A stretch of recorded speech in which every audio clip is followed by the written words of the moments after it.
Hi friends, நீங்கள் என்னோட கேட்டகிரியா? எங்கே போனாலும் ஹஸ்பண்ட் பின்னாடி தொத்திட்டே போகிற கேட்டகிரியா? நானும் அப்படி தான். இது ஹஸ்பண்ட் ஸ்பேர் வாங்க போகணுன்னு சொல்லிட்டு இருந்தார். நானும் வரோம் அப்படின்னு சொல்லிட்டு கிளம்பிட்டோம், ஃபேமிலியோடு கிளம்பிட்டோம்.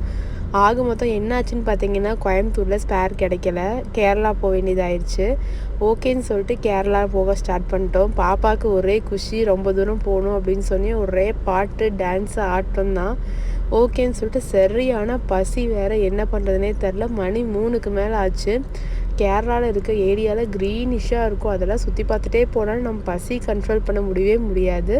நாங்கள் அப்போ வந்த இடம் தான் ஈத்தேன்ஸ் ஆப்பிள் அப்படின்னு சொல்லிட்டு ஒரு ரெஸ்டாரண்ட். இது வந்து நீங்கள் கூகுள் மேப்பில் சர்ச் பண்ணும்போது 1974 ரெஸ்டாரண்ட் சொல்லிட்டு வரும். இப்போ அது நேம் சேஞ்ச் பண்ணியிருப்பாங்க போட்டிருக்கு. நானும் ரொம்ப நாளாக இந்த ரெஸ்டாரண்ட்டு க்ராஸ் பண்ணும்போதெல்லாம் போகணுன்னு நினச்சிருக்கேன். ஆனால் பார்க்கவே ரொம்ப பயங்கரமாக இருக்குமா, ரேட் காஸ்ட்லியாக இருக்கும், அப்படி இப்படின்னு சொல்லிட்டு இதுக்குள்ளே போனதே இல்லை. கரெக்டான லொக்கேஷன் பார்த்தீங்கன்னா இதுதான் அதோட அவுட்ரு வியூ. பாலக்காடுலேருந்து கோயம்புத்தூர் வர ரோட்டில் இருக்குது. நீங்கள் கண்டிப்பாக இதை வந்தீங்கன்னா விசிட் பண்ணி பாருங்கள். என்ட்ரன்ஸு பார்க்க குட்டியாக தான் இருக்குது, ஆனால் உள்ளே வந்து பார்த்திங்கன்னா ஆம்பியன்ஸ் பயங்கரமாக இருக்குது. நிஜமாலுமே எனக்கு அவ்வளோ பிடிச்சிருந்துச்சு.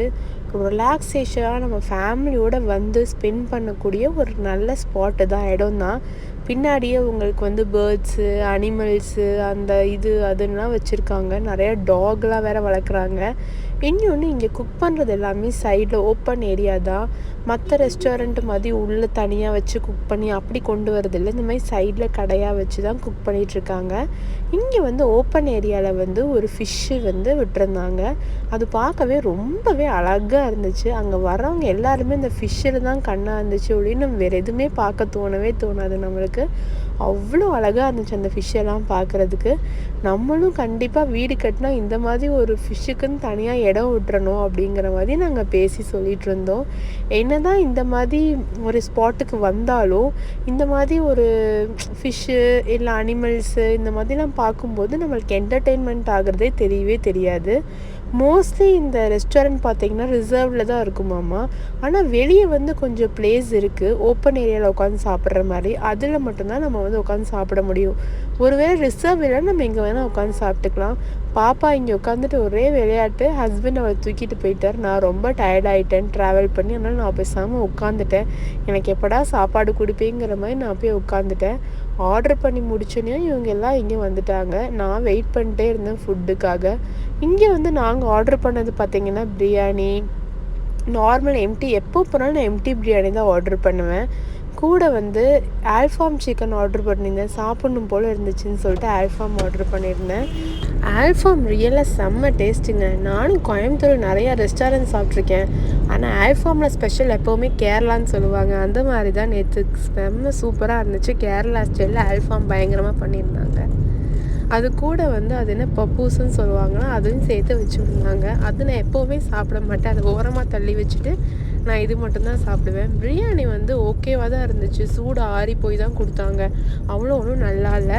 ஆனால் எனக்கு பிடிச்சது வந்து அங்கே வந்து ஸ்டார்டர்ஸ் தான். நீங்கள் வந்து இங்கே போனீங்கன்னா பிரியாணி அதெல்லாம் ட்ரை பண்ணுறதை விட்டுட்டு ஸ்டார்டர்ஸ் ட்ரை பண்ணி பாருங்கள்.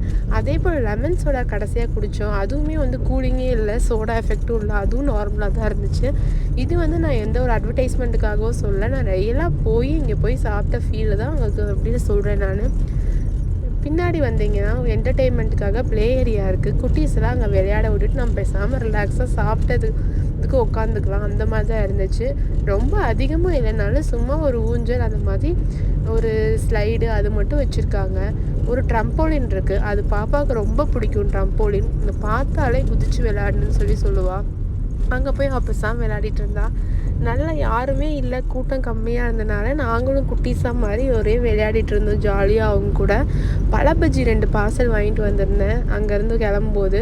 அதை வந்து உட்காந்து நான் பேசாமல் சாப்பிட்டுட்டு இவங்கள வீடியோ எடுத்துகிட்டு நான் பேசாமல் உட்காந்து டைம் பாஸ் பண்ணிட்டேன். கடைசியாக எல்லோரும் டீயில் தானே எண்ட் பண்ணுவோம் ஒரு ட்ரிப்பு, அது மாதிரி தான் நாங்களும் கடைசியாக டீயில் எண்ட் முடித்தோம் ஒரு ட்ரிப்பை.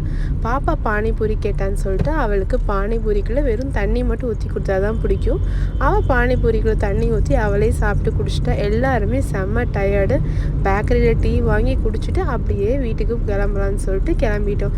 ஓகே ஃப்ரெண்ட்ஸ், இந்த மாதிரி நிறையா வீடியோஸ் பார்க்குறதுக்கு என் சேனலை சப்ஸ்கிரைப் பண்ணுங்கள், லைக் பண்ணுங்கள், கமெண்ட் பண்ணுங்கள். பாய், நெக்ஸ்ட் வீடியோவில் பார்க்கலாம்.